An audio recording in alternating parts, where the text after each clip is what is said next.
Thanks, Kate, and welcome to Inside Politics. I'm John King. Thanks for sharing your day with us. Major early turmoil in the Trump White House. The National Security Advisor resigns and acknowledges he misled the vice president and others about his contacts with Russia.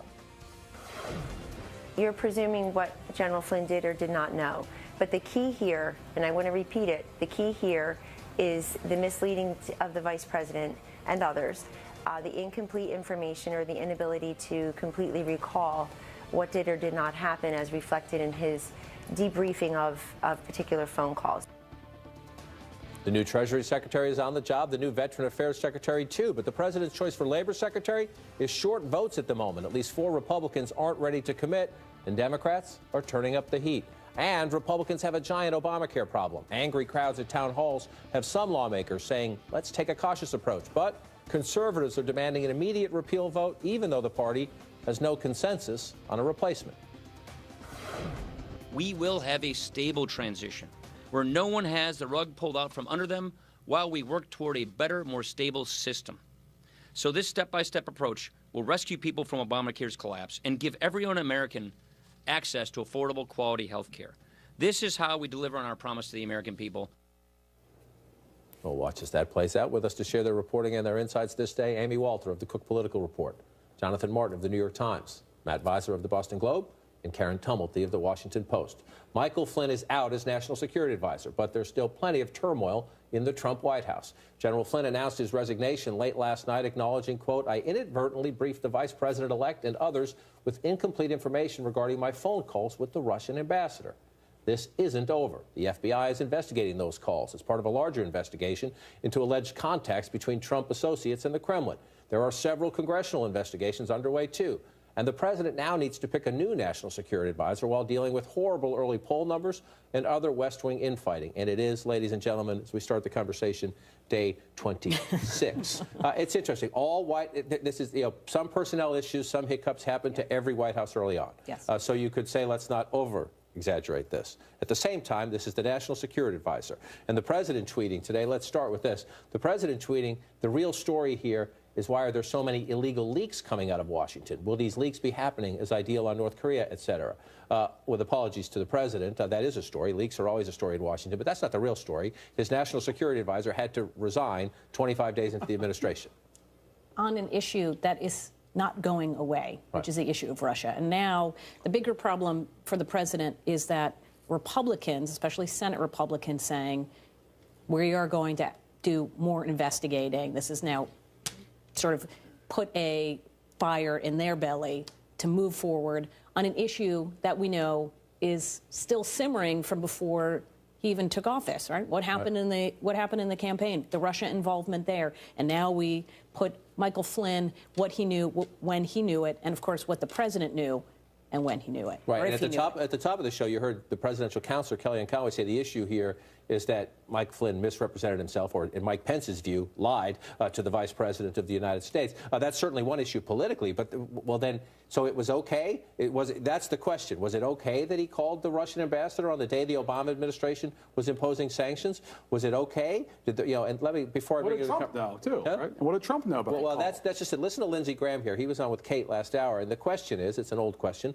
what did the president know and when did he know it? Lindsey Graham, a Republican, says, let's find out. I'd have a hard time believing that General Flynn would get on the phone with a Russian ambassador and suggest that, don't worry, we will revisit this when we get to be president in terms of executive sanctions, without some understanding that the administration would be sympathetic to the idea. Now, I may be wrong.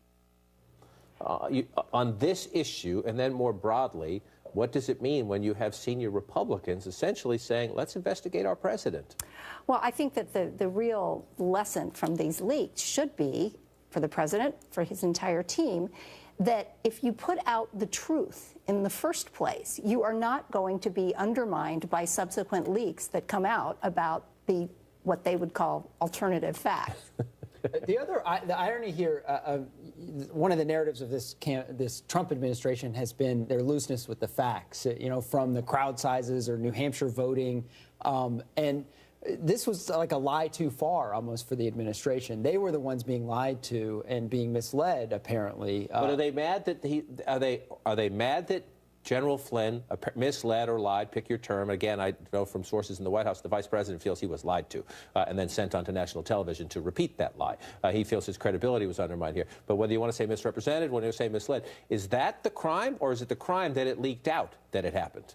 Well, it seems like from what Kellyanne Conway was saying, if you can believe her facts, that they're not alternative facts, that they're troubled that he was misleading them internally, and so that seems to be one of the issues for them to grapple with.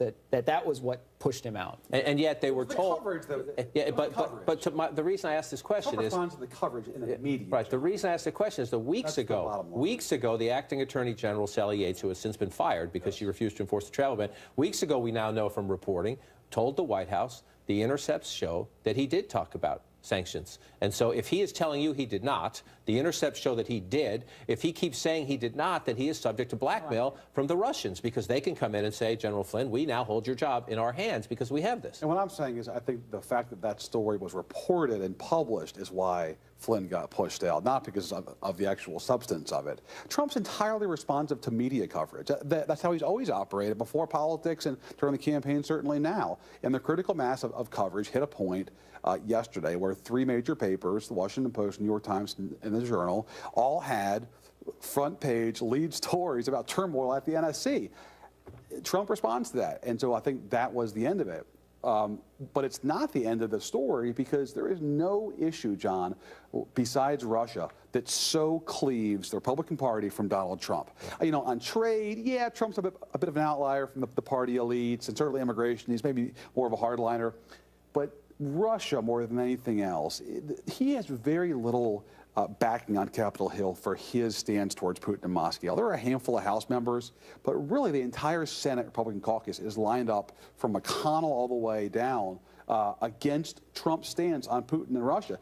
That's the danger here for Trump, is that this is not the end of the story, because the Senate Republicans are going to investigate this, and they're going to call up folks to the Hill. That it wasn't just, to see Lindsey Graham on TV, he's been doing this for quite some time. To see John McCain say something, there's nothing surprising about that. But when you see Roy Blunt come out and say, we have to have an exhaustive investigation, senator from Missouri, now you're starting to see a breach in that known as a loyal Republican exactly. guy. And somebody who, quite frankly, owed his election to the success of Trump in Missouri.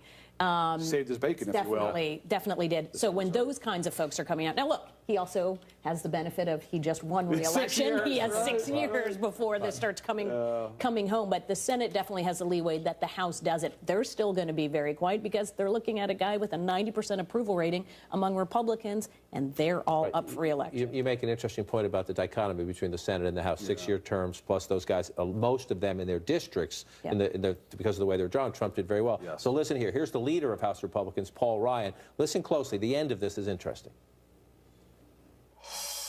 National security is perhaps the most important function or responsibility a president has. And I think the president made the right decision to ask for his resignation. You cannot have a national security advisor misleading the vice president and others. As soon as they realize that they were being misled by their national security advisor, they asked for his resignation. That's a couple of things here. The last part, as soon as they realize, no, they've known. That they have known, if they believe what they were told by the Justice Department, they have known for several weeks. So it's not as soon as. As soon as it became public, maybe. The other part is, Paul Ryan is a close friend of the vice president. The White House line is that General Flynn decided it was time for him to resign, that the president didn't ask for it. He just realized he had become a distraction. He resigned. The speaker's a very close friend of the vice president. He says, when he says publicly, is he just getting out over his skis, or is he telling us something we need to know? Oh, I think it was pretty obvious. He was asked Humpty Dumpty to resign. was pushed? And what was that? How many hours after Kellyanne Conway gets on national television and says he has the full confidence of the president? Just the amount of chaos in this White House is demonstrated, and not just every day, but it feels like every 3 or 4 hours. The other thing here too is what it says about Mike Pence and his role in this administration, that Trump seems to have his back, and that came on a day when Pence was on the Hill, and I think people probably recognize that Pence is speaking for the administration in a way that Trump is backing him up, so much so that they're willing to force out Flynn. But if that's the case, why did it take so long? Yeah, your paper last Thursday night posted a story about the very facts here, that Flynn apparently misled Mike Pence about his phone call with the Russian ambassador. This decision wasn't made until late Monday evening. I mean, what took so long? Remember, General Flynn was with Trump early on in the campaign. Remember, he joined the chants at the Republican National Convention about lock her up. Right. So he has a base in the Trump wing of the party and had a base with the president. To your point about Mike Pence, the president had to make a tough choice. Right. Who am I going to be loyal to at this moment? And I think you're right about the public. Despite his catch line, Trump actually doesn't like firing people, right? The public disclosure line cut up. So you heard the speaker there being interesting, if you read between the lines, but pretty cautious. This is the president's call. The president made the right call, I think. Listen to House Democrats. To Amy's point that the House Republicans are much less likely to want to dig deeper, listen to a leading House Democrat. It wasn't Flynn's lie that brought him down. It was the public exposure of that lie. The White House, as you've reported, knew about this weeks ago and did nothing to remove him. So this is either a White House that was knowledgeable and supportive of these secret conversations with the Russians about sanctions, or that simply has a very high tolerance for a patent falsehood. It's not, I think, as Kellyanne Conway says, a simple matter of his misleading the vice president. It was the vice president then misleading the entire country, and they were okay with that when it hadn't been exposed by the press. That's the Democratic perspective. Welcome to polarized Washington. To the point you made earlier, Amy, this is the House Intelligence Chairman, Chairman Nunes, who says, let's investigate the leaks. Who says, let's investigate the leaks, not let's investigate what General Flynn was talking to the Russians about, which is what the Democrats want to get at and what the Justice Department is looking at. But he also said, he was asked, asked about Trump conversations, the presidential conversations with General Flynn. He said that would be executive privilege.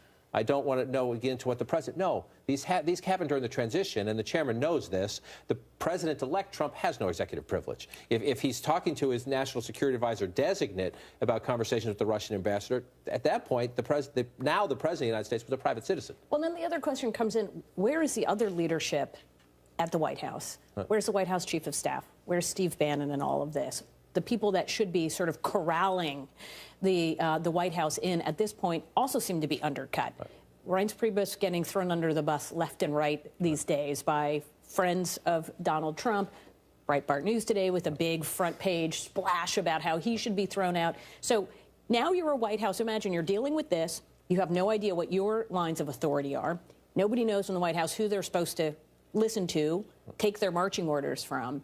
Oh, and by the way, not only is it day 26, but you're supposed to by now have put up a tax bill, an Obamacare repeal, move forward on the wall. None of that's going. Well, we're going to continue that conversation, especially some of the palace intrigue. But you're right. The president campaigned, I'm going to run the government like a business. I hired the best people. There are a lot of conversations in town about whether that's the case. It is day 26. That means there are 1,435 days left of the first Trump term. Up next, 2 more Trump cabinet picks are on the job. I think a third might be, actually, by this afternoon. But another nominee is in trouble. And speaking of trouble, conservatives now pushing to repeal Obamacare ASAP.